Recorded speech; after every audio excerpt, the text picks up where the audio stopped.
Well, hello. How I are think it's how are you? so-called doctors, Josh and So-called Kip. so-called doctors. Doctors Josh and Kip so-called. Yeah. Yeah. How is everyone? Happy Thursday. It's what is it? It's 8 o'clock Eastern, right? Sounds about right. On Thursday night, 5 o'clock Pacific. It's time for another installment of Kitty at Ibrit, where Josh and I read Hebrew texts out of the Hebrew Bible and nerd out about grammar and things. And I'm gonna turn my phone off because that's annoying. Do you know this happened, right? The last time, well, not the last time, because that was the late night stream. My last stream was the late night stream, but the one before that, right when I started, my phone rang, and it was you. You were calling me, What? right? Yes, You're right, crazy. Doesn't right. doesn't What's sound like what's something I would do. what's that about, right? So, good to see lots of friends here.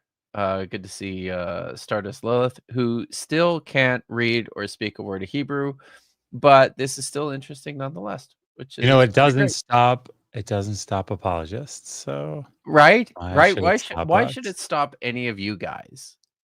If Sorry, that wasn't nice. oh, but it was so true. If some of our friends can talk to us about the heavy lifting they do with their sources and tools, then why stop you guys? So Megan Craig, good to see you. And guys, look, after many weeks, Tomer is back. Hi, Tomer.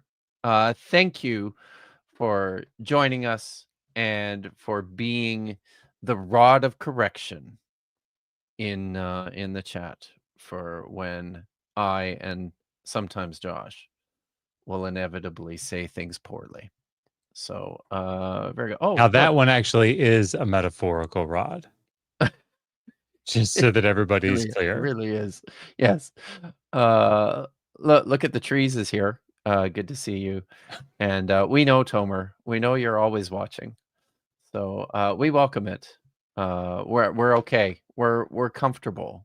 We're secure in this. So good. So what's going on? It's been a while since certainly since you Yeah.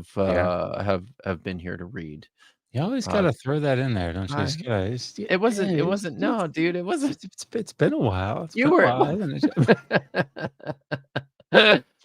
Listen, uh, you and I were both here last time, but pressing That's true. matters. That's true. It preempted the streams. It's sometimes this stuff happens, and that's okay. It's no one's fault. It's not your fault, Josh.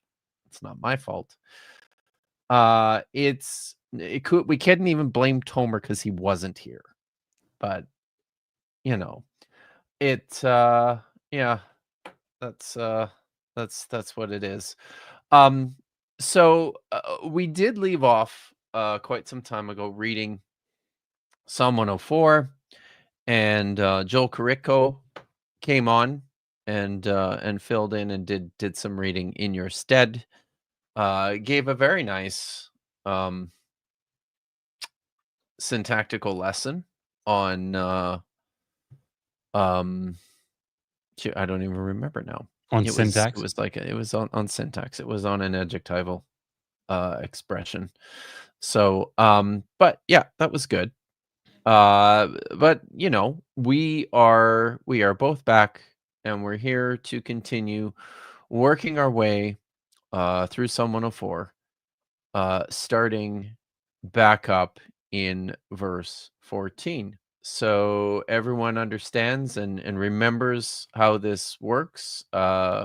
Jackie says that the beard is looking great, Josh. Thank Uh, you. it truly is. So I mean, we could all just take a look there. It's fabulous, guys. It really is. Uh, it is a You guys marvel. are silly. So, exit solo layout. I have to figure out. I have to get better at doing this stuff. But yes. So this what happens if you're new here on this show? Josh and I will take turns each reading a verse from the selected text. This selected text tonight is Psalm 104, starting in verse 14. And we will parse all the verbs, and we may offer some comments about some other features of grammar or pronunciation, and maybe even a couple of observations about the text. If you have any questions, feel free to just throw those into the chat. I'll try to keep an eye on it.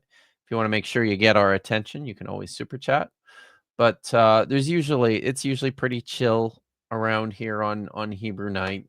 I usually tend to catch most of what people want to talk about. So yeah, just let's just dive into this and enjoy. Okay. What do you do, Josh? Do you want to start, or do you want the weird verse? Yeah, you go ahead. I'll do the weird one. Okay.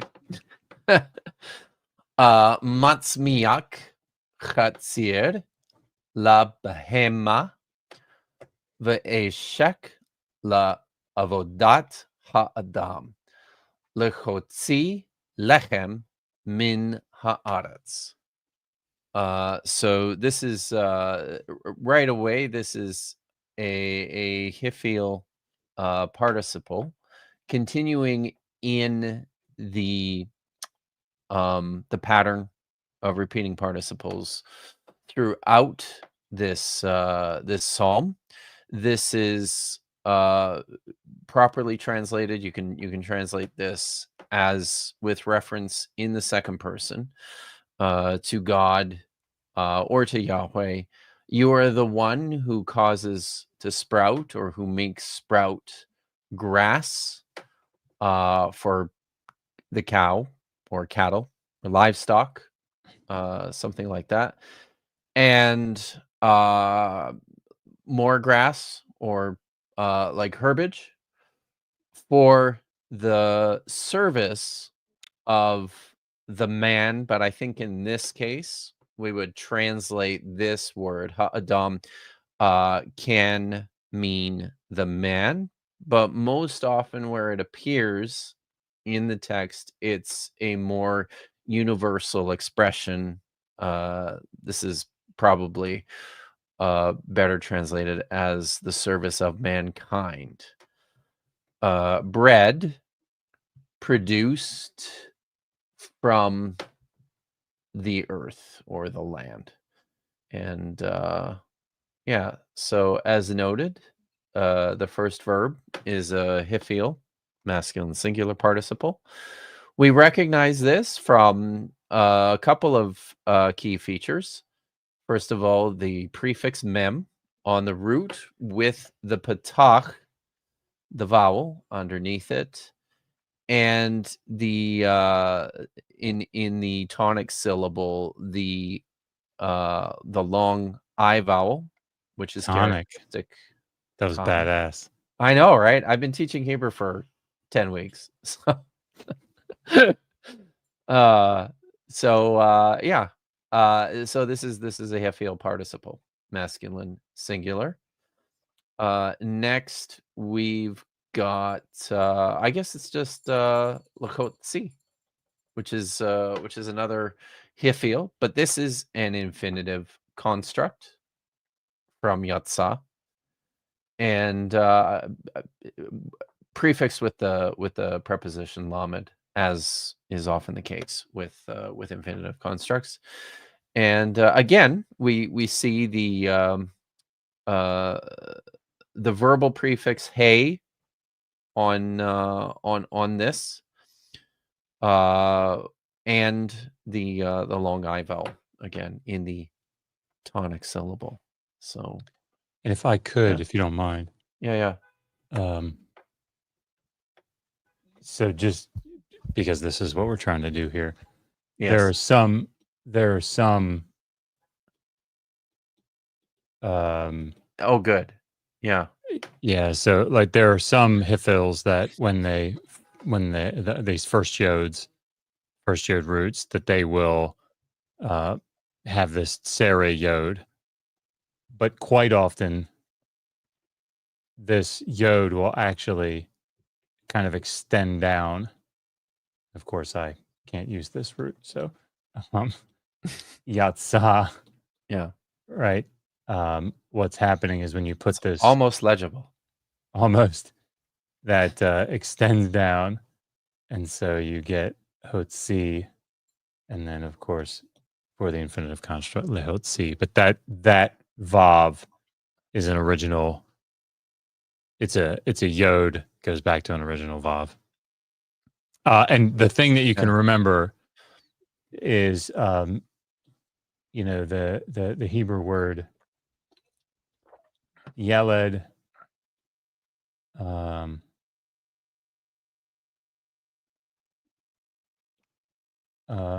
in Arabic, weled, so the Y, the W. So there's a connection between these in Semitic. So anyway, thank you for allowing me that brief interruption. No, I appreciate it. I'm glad that you pointed that out. So it's important stuff. I don't believe any of my students are in. I haven't seen them in the chat yet today, but students, take note, please. We've gone over some of this, but it's always useful. So everybody knows, this is really exciting for me, because this stream, the formatting of the format of this stream is sort of based on, I mean, every graduate course that you take in Hebrew readings, but it's also exactly what we do in fourth semester Hebrew when we teach it at Digital Hammurabi. So I have, I think, what do we have? 5 students, 6 students, 5 or 6? Can't remember. I think 6. No, 5. Anyway, in your cohort. In the fourth semester, and every one of them could be up on this stage right now doing this with us. So if you are interested in reading Hebrew, like, this is not meant to be like a plug, but it is something that you can do, and we take you through the course in such a way that you can end up doing this is what they're doing. They just did Isaiah 1, 2 to 9, 2 to 8 last week, or yesterday. And they knock it out of the park every week. So anyway, couple things before we continue. I thought, Big Zebra, I'm drinking Dr. Pepper this evening. Canadian Dr. Pepper, which I'm convinced is different from American Dr. Pepper, and is not it as Dr. good. Pepper And Tomer notes that apparently Bob Marley used verse 14 as evidence that cannabis was prevalent in the Bible. Is that true, or are you just making a joke? Is it the Asev? It would be the Asev, though, wouldn't it? The grass for the service of mankind. I don't know. I assume that's what. And no, he says he's not laughing out loudly, so I guess he's saying it seriously, because very serious. He's not currently laughing out loudly. Not currently. Okay. So excellent. That's how I'm interpreting what he said. No. How does Michael Jones translate this verse? Guess what? He doesn't. But we should move on, Josh, perhaps. I mean, I will be reticent to critique anybody's translation, given what I'm getting ready to do here, because I'm going to go. All right. I'll tell you what all the words are, but like how they right? Yes. This is you guys can help. Because we're stumped. Yeah. V'yain yesamach levav enosh. Lehatzil, which, by the way, every time I see it, I want to say lehatzil, like to rescue, but it's not. It's lehatzil, panim mishaman, v'lechem levav enosh yisad. So, I mean, I think we can make good sense of the syntax and the grammar, but the idea seems to escape me here. And wine makes happy the heart of humanity, of man, whatever, in order to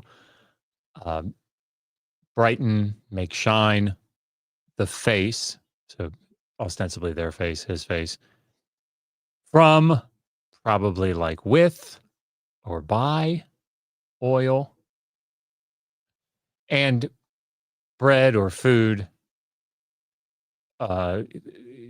given the syntax here, which like sustains or supports the heart of man. The thing that's confusing to me is I don't understand how this colon goes with this colon.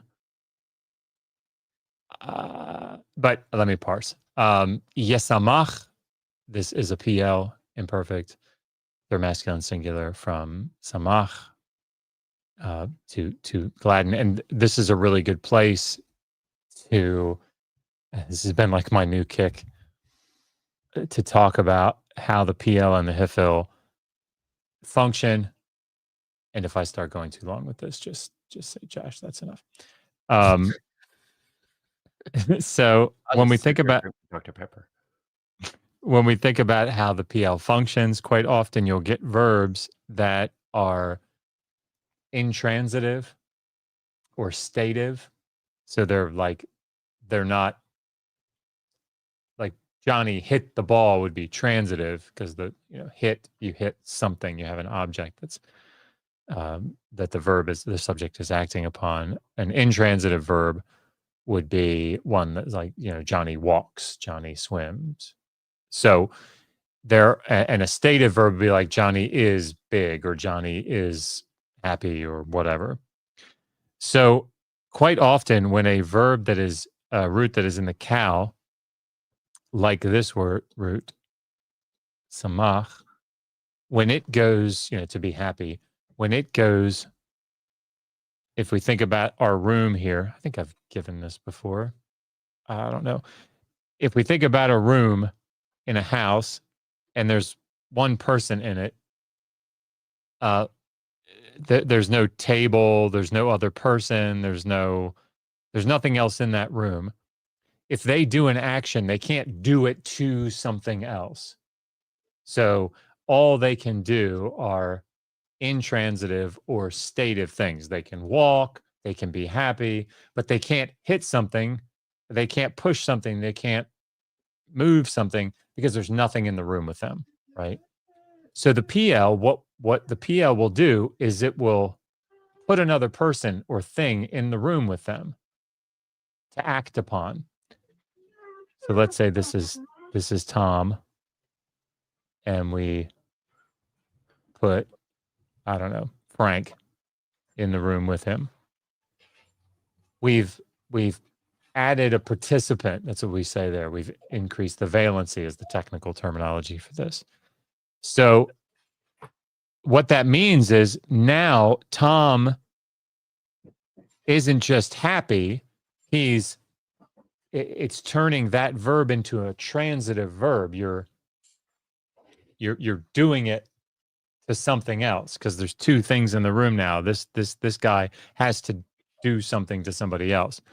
So you're happying them. So Tom happies Frank. Boy, that sounds weird.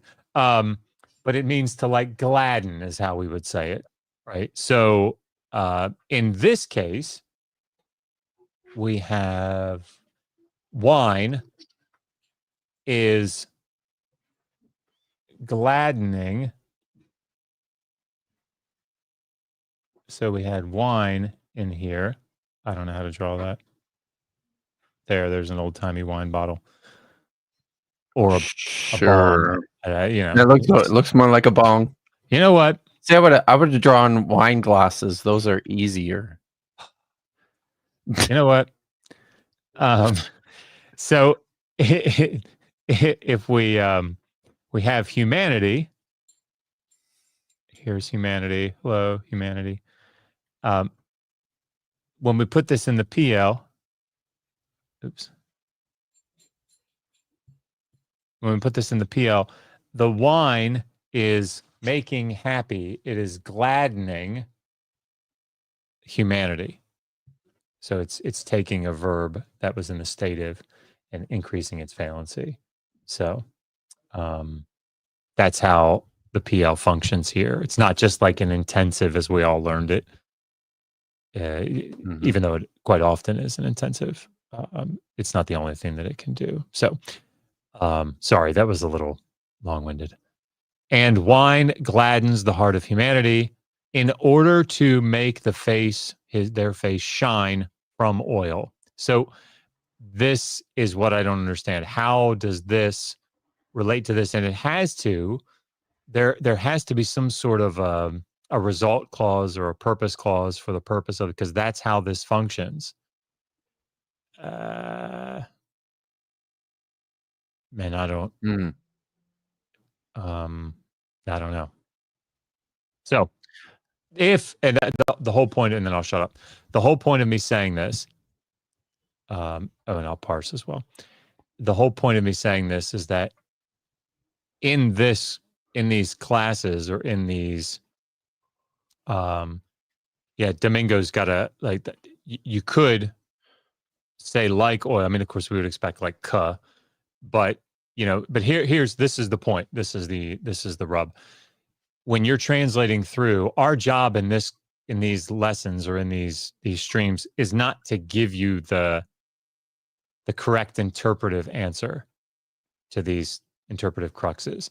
Instead, our job is to show you what to look for and how you might run it down.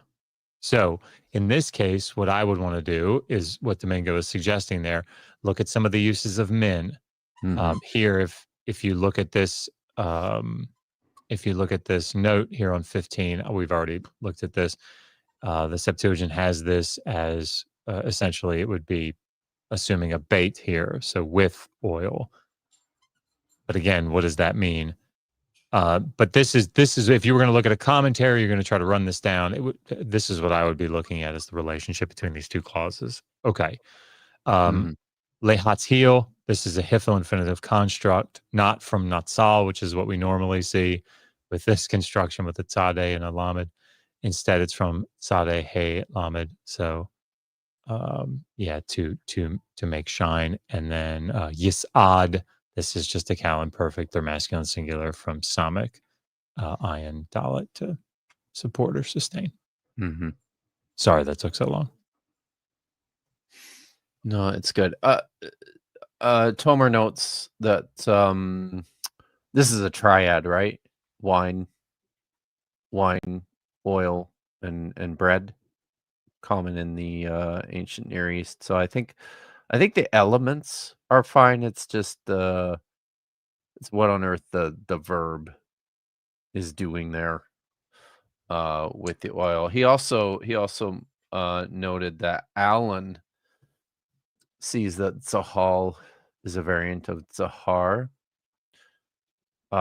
which I think it's like pressing wine or something, isn't it?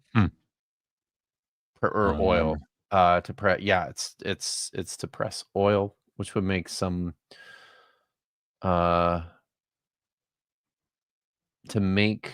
But I'm not even sure though. I'd be interested to see how he works that into the full clause here. I'm not seeing how that to press the face because of oil. I don't know. Yeah. So I think it's problematic, right? That's the bottom line here, is that it's problematic. I wondered, well, maybe the psalmist just gets sweaty when he drinks, right? Maybe that's it. Maybe. So. Okay. But we should probably move on. Yisba'u atse Adonai arze Levanon asher nata. So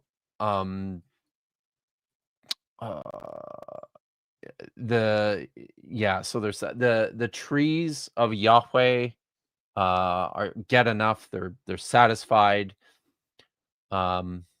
Cedars of Lebanon, which he planted.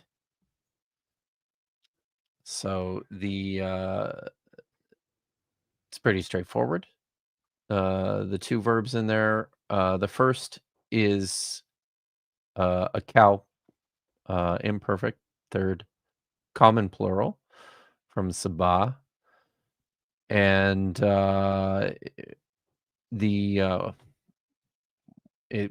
which means to satisfy. And then nata is a third masculine singular, cow, perfect, meaning to plant. So I don't think there's anything. I always remember if you have trouble okay, yeah, with these verbs, nata and nata. Yeah. This is like to stretch out like a tent. Yeah. Tent. Mhm. So this kind of looks like a building, maybe a little bit. But here, the ion is planting into the ground like that. See But how the ion is so planting. But look, it's not going to take root doing that. I mean, I'm not a gardener, but I know that when you plant things like that, it's just not going to work. You know what? I am just going to keep my memory devices to myself now. No, it's good. Thank you, Josh. That's very, very good. I appreciate it. We all my mom said I was special. It's true. By the way, the Cedars of Lebanon, a huge thing. Like if you read through the Epic of Gilgamesh, tons of texts in Sumerian and Akkadian, you'll read about Humbaba, he was guardian of the cedar forest, right, out in that area. So this is a big deal. Anyway, something cool to note there. They like those trees. And deedly doodly. All right. 17. Asher sham tziporim yakanenu. Chasida beroshim beita. So I'm taking this as like where, but it's that which, like the place, that which there. Sham is there, po is here, and if you put stuff in your hair, you shampoo, there, here, there, here, there, here, shampoo. Okay, that one's good. Shut up. So that which, the place which, there, birds. Kanan in the PL here is like to nest. So yakanenu, which I would expect to be yakananu, but because this is in pause, that vocal shava is lengthening out, yakanenu. So where birds nest is like the NIV way to say that. But like the place where birds nest, there, that's a resumptive term that we don't really need to add in. And then maybe something like that is. I think these are probably this is probably an appositional phrase referring to the birds, but chasida is like a stork. And then Boroshim, I believe, is like a juniper tree. The stork, whose house is juniper trees. Yeah.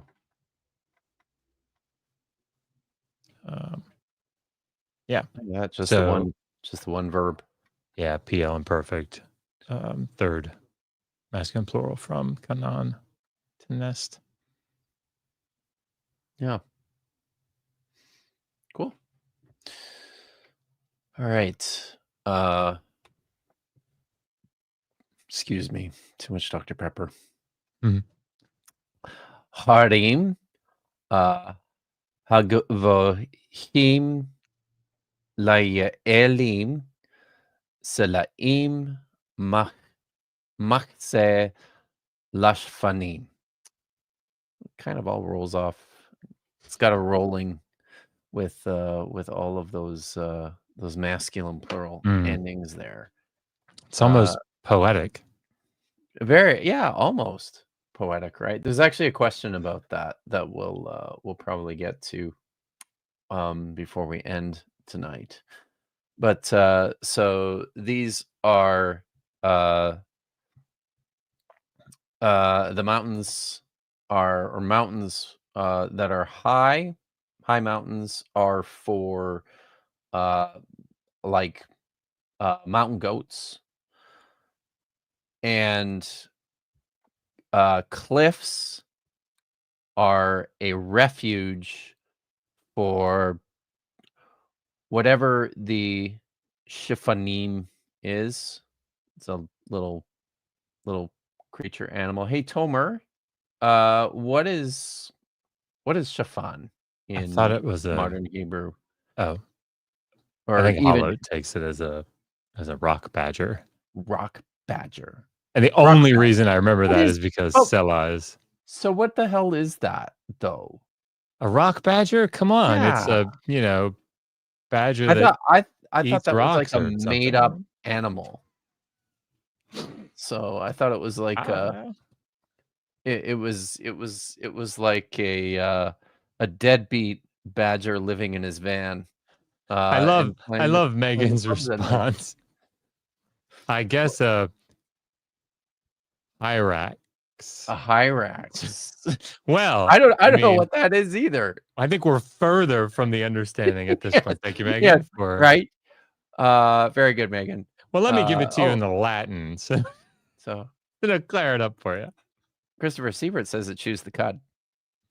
So, well, there you go. So, what is a hyrax? Do you know what a hyrax is? I don't know. Like, that doesn't help me at all. Look it up. This is what people don't understand. Like, I have like this is like being back in grad school for me. See, Maya's. See, this is what I'm envisioning, Maya. She gets it. So, anyways, rock badger. I gotcha. So, but yeah, if somebody, so I've seen this now a couple times. Triceratops says it's a little dude that apparently closely relates to elephants. Go figure, eh? But anyways. Oh, I think Megan is trying to say the Lorax. That's what she was trying to say. Okay, got it. Yes, that's it. But that I could kind of like, at least I can envision that, right? But apparently the cliffs are the refuge for the Lorax. You know what? I think we should come up with our own translation. Yes. I think you just did, though. But what we have here she said they speak for the cedar tree. Oh shit. Okay. Oh, you guys are awesome. He's got big fangs. Speak for the cedar trees. We have 2 verbless clauses here. So that's Were you just rubbing it in? I don't have to parse, Josh. Both of my clauses are verbless. So look at how that goes. Oh God. All right. All right. Timing of that was not great. All right. Asa yareach lemoadim shemesh yada mevo'o. So he made the moon for, I want to say divinatory signs, but we'll just say signs. The sun. Mm-hmm. Now you could either say, and this would be, again, the interpretive crux. You could either say the sun knows its place of setting. I guess that's how you'd have to take it.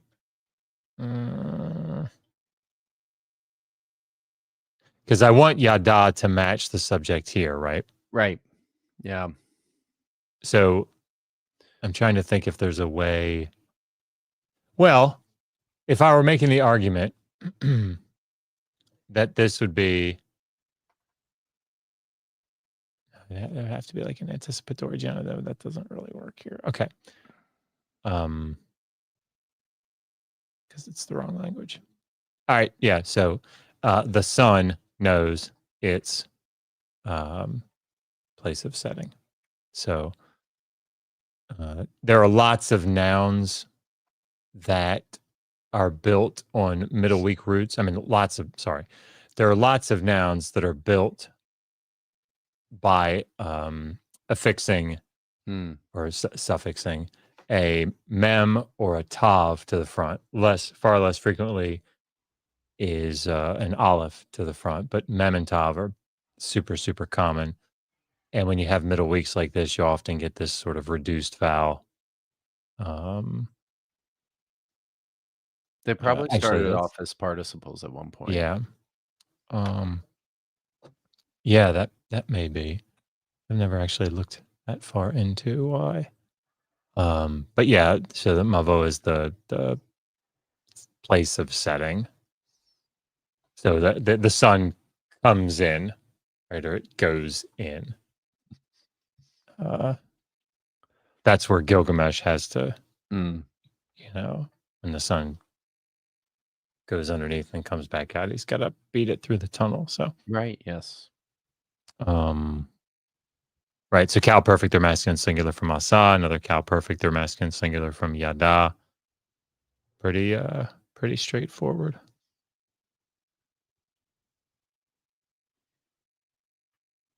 I guess the only grammatical thing to talk about here would be like the lamed. If you're translating through this, usually you start with like 2 or 4. So he made the moon 4 signs, and maybe that works. But if you wanted, something, something more nuanced, if you wanted to look at the different uses, a great place to go would be like Walkin O'Connor. And he, you can look up the lamed or this newer grammar. So 2017. It's good it's a little technical, but still good. Anyway, there you go. Okay.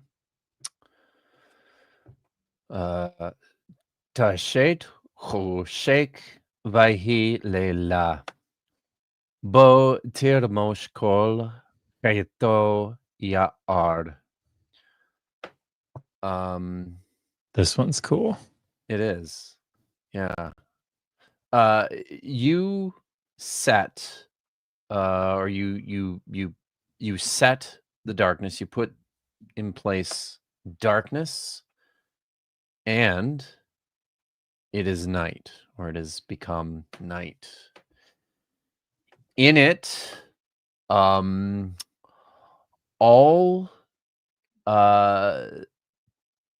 the creatures, the animals of the forest creep, skulk around in the dark in the forest. So that's pretty cool. Okay. So Tashet is a cal imperfect second masculine singular from sheet. Means to set or to put or place. Vaihi, students pay attention. We learned about the copulative, the forms of haya in our very last class a couple of weeks ago. Here you have vaihi, which is a cal imperfect third masculine singular with the vav consecutive. It's a very common form within the Hebrew text. So do Or you is it? have, sorry, do you Speak now. have something different than what I've got here? What do you have here? So I'm looking, what is this? 20? Yeah. Oh, it's supposed to be I've vaihi, but it's I've got vihi it. actually. Yeah. Yeah, I've got it Ah, adjusted. yeah. I was Yeah. just looking for this note to Yeah, see. yeah. I didn't Right. see what it Okay. was saying.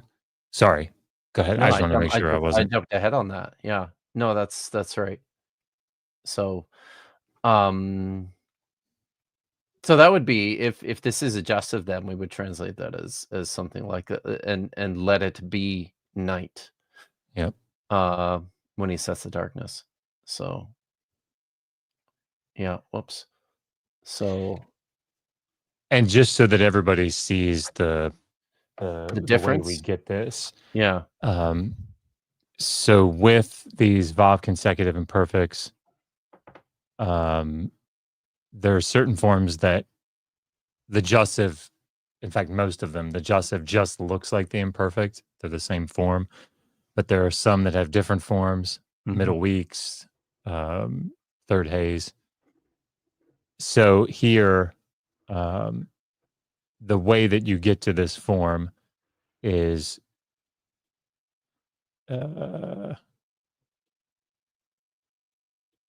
sorry. So Yihya is the third masculine singular. So it will be, and then if you make it into the Vav consecutive imperfect, it goes through its transformation. That third hey pops off because it's so heavy on the front now, and you end up with what we see 10 bazillion times in the Hebrew Bible, and so it's what your It's eye just Vayihi. reads naturally, Vayehi, and usually this yod will drop out because there's a vocal shva underneath. So Vayehi.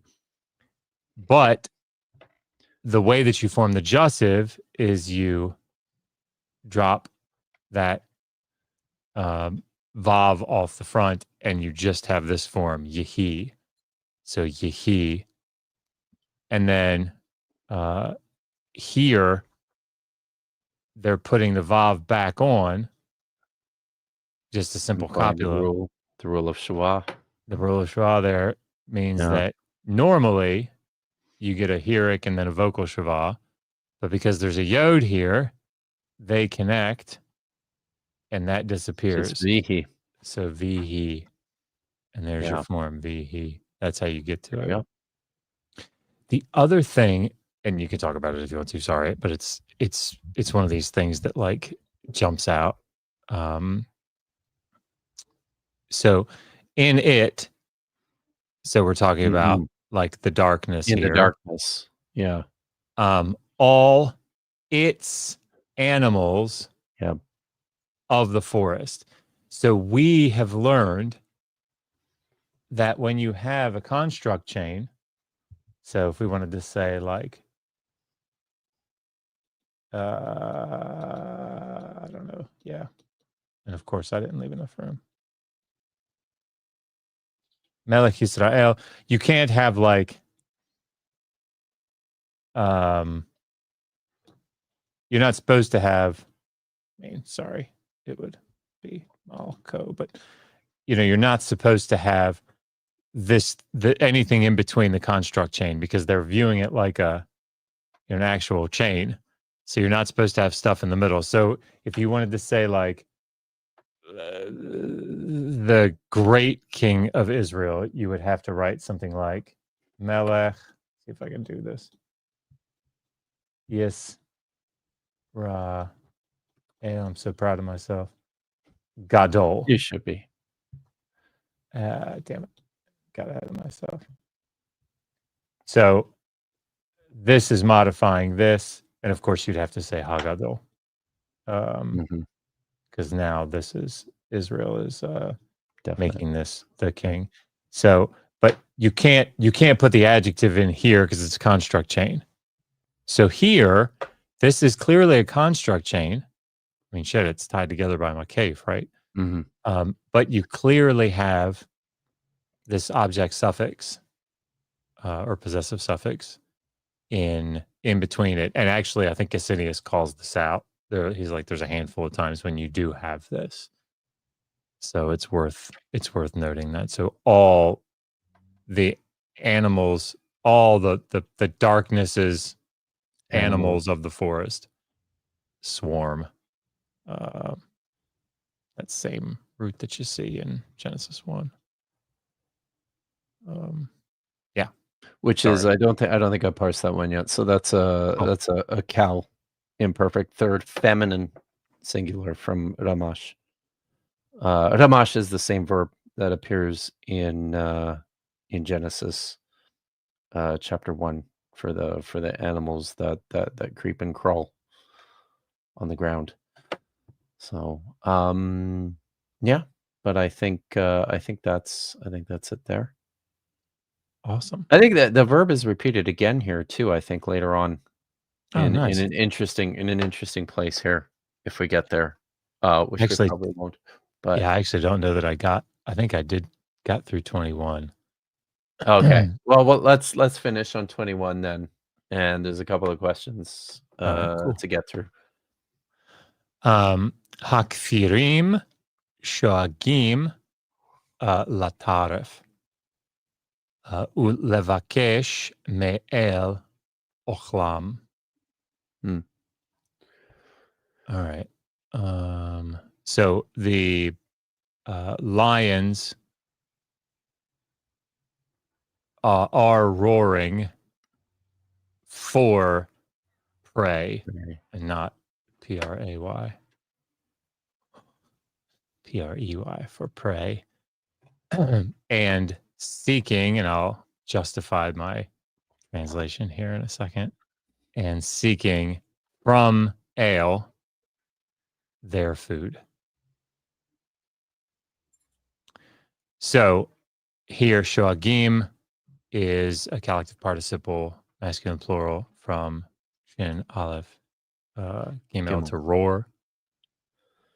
And then levakesh is a PL infinitive construct from bakash.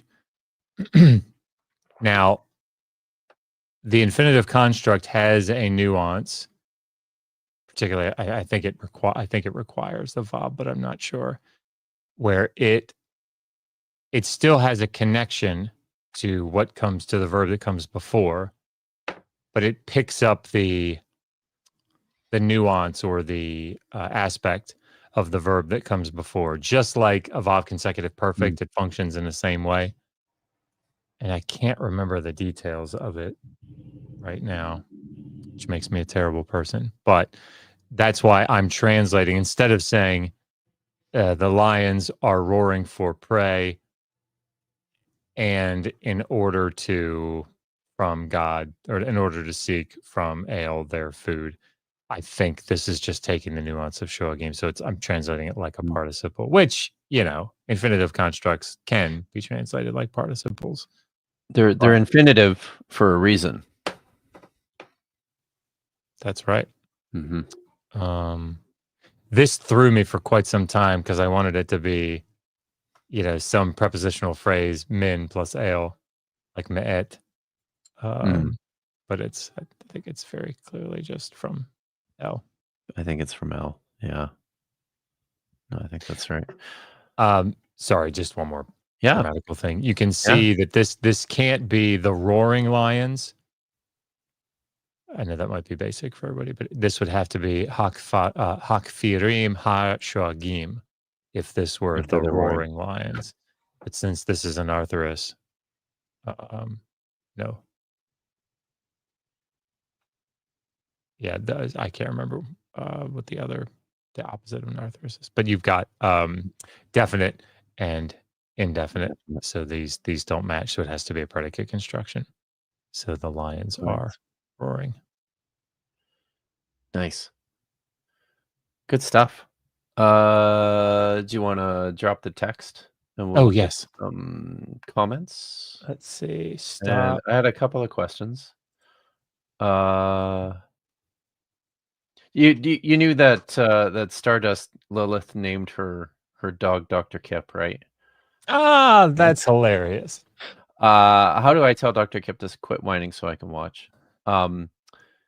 Ordinarily, what I would do, because I do have a lot of dogs, is, and sometimes they just need to know when it's time to be quiet.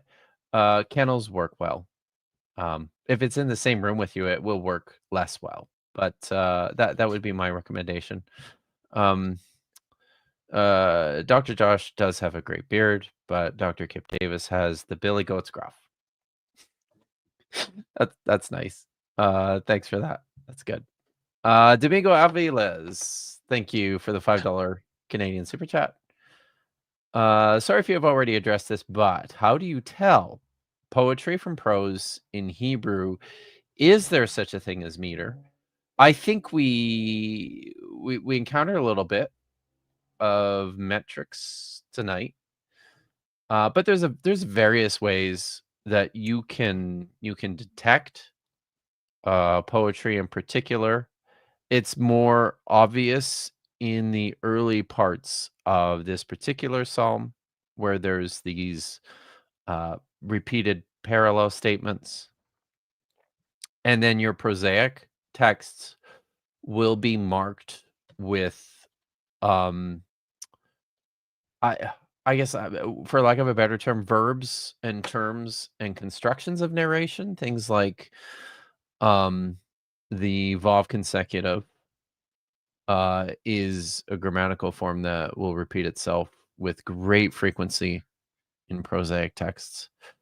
So do you have anything else on that, Josh? I was just going to say, I was trying to think of a good resource for them to read. The book that I used to cut my teeth it's dated now. So I was just looking up the title. But it's by James Kugel. Well, now I've gone away from the name and I don't remember what it is. Damn it. Hold on. The Idea of Biblical Poetry, Parallelism and Its History. Obviously, it's in the late 90s, so there's stuff that's come out since then. But one of the things that I think you can do is, remember, Hebrew is a Canaanite language, and it's also a Semitic language. So obviously you can't do just one-to-one correspondence, but you do see, I was just looking to see if there's something more recent. I shouldn't do that on the fly. There are lots of Akkadian poetic texts. Obviously, there's much closer, tons of Ugaritic poetic texts, so that you can read through the Baal cycle, or actually Mark Smith and is it Coogan? Is the co-author? I can't remember. Yeah, I think it's Coogan and Smith. Coogan and Smith. They have the primer. No, they've got a bunch of the big book. Oh, yeah. No, this one's a small one. It's it's like Canaanite. Damn it. All right, hold on. Sorry, everybody.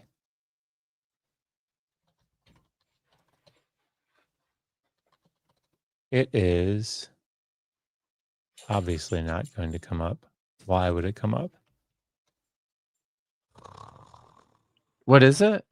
If it's the one I'm thinking of, like what's in the There it book? is, right there. It is, Coogan and Smith, Stories Oh, from yeah. Ancient Canaan, Yeah, I second have that one on my edition. shelf. Great Very good. book. Excellent Gives book. you nice introductions to each of the major texts. But you can see, obviously in translation, but you can see how parallelism functions, how meter, but there are some Akkadian texts. There's an Anana text I'm thinking of, or an Ishtar text that sort of has really, in certain places, really strict, meter. And one of the things that we did when we were doing this was you count the syllables and notice this one has, in colon A, it has 15 syllables. Colon B has like 15 or 16 syllables. And there does seem to be, in many cases, that sort of consistency, but not my area of specialization at all. And then I will shut up. I'll bet that John Collins's 4th edition to his Introduction to the Hebrew Bible has a really great reading list for the section on the Psalms. Yeah. Yeah, that's what he would do. But thanks for the question, Domingo. I hope that helps. Maya would like to point out that she has it on good authority that I am used to being told to quit whining. So I did want to get to because April Parker asked brought up a series of points about some stuff that hit the news just in the last couple days. I was watching James Tabor video on the topic of dating the Dead Sea Scrolls. Then I read in the comments that someone said, "Can't wait for Kipp to talk about today's news on dating." Any thoughts? Just to give you some further context here, there's a study.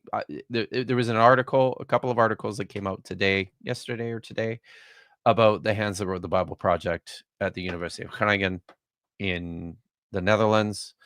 Furthermore, this study establishes 4Q Daniel C, 4Q 114, and 4Q Kohelet A, 4Q 109 to be the first known fragments of a biblical book from the time of their presumed authors.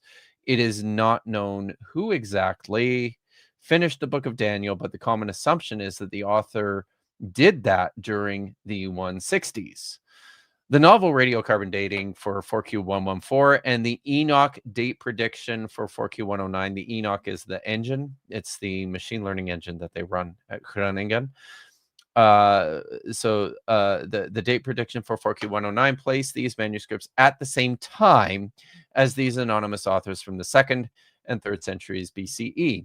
Thus, these results have now created the opportunity to study tangible evidence of hands that wrote the Bible, hence the clever name of the project, the Hands That Wrote the Bible. So, first of all, it hit the news today, but a lot of this stuff is the PLOS One article, the scientific paper actually came out last year, I believe. So I've known about this for some time. Mladen Popovic, who is the project leader, is a friend.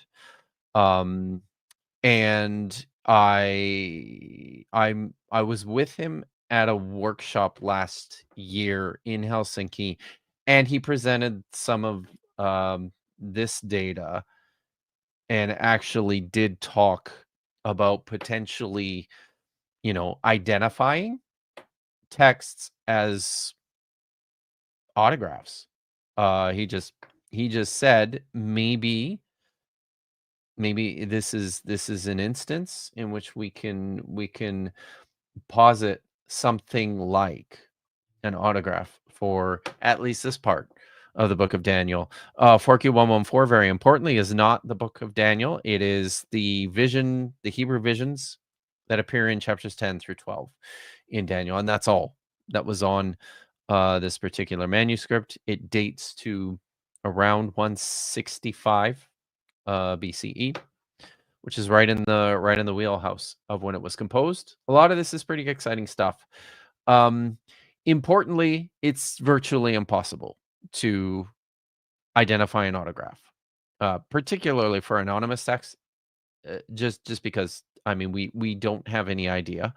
But I think, given what we see of the literature in the Dead Sea Scrolls, in particular related to the composition of the Book of Daniel, the shape of the Book of Daniel, but also other texts which I would classify within Danielic tradition, I think there's a good possibility that the people who wrote and collected the Dead Sea Scrolls were contributors to texts that eventually became the Book of Daniel. And it seems possible that the people who wrote and collected these texts were among the first to start stitching the pieces together.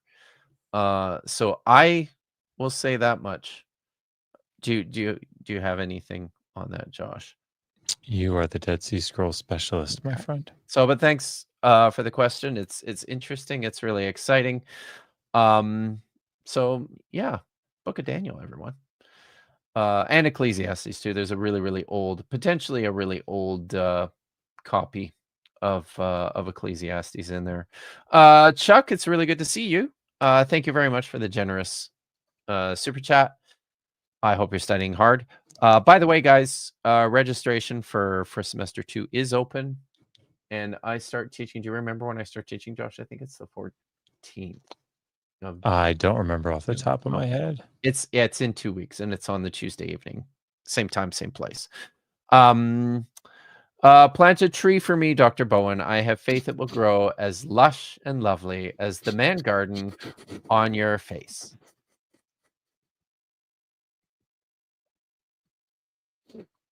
I don't know that I need to say anything more. That was very good. Very good. Well Chuck. played, Chuck. I thank you for that. Good stuff. And so much intertextuality in that one. You know what I mean? Right? Yes. Callbacks and yeah. It's great. It's great. Biblical studies, y'all. Megan Craig, thank you for the $5 super chat. Thank you for this stream. I can't believe I only have 2 weeks of Hebrew 4 left. This is one of your students. It is. And I need to keep up with this to practice. Now show us a Hyrex. Jesus, I don't know what that, guys. I don't know what that is. I don't. It's Andrew has said Rock Hyrex has a bunch of decent Hyrex pictures. I'm gonna go look at those when we're done here. Oh, some even from Hyrexes in Israel. Oh, wow. So I missed seeing you earlier, Jennifer. I'm happy you made it.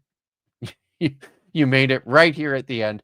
I want to say something more before we wrap up. Do you have anything?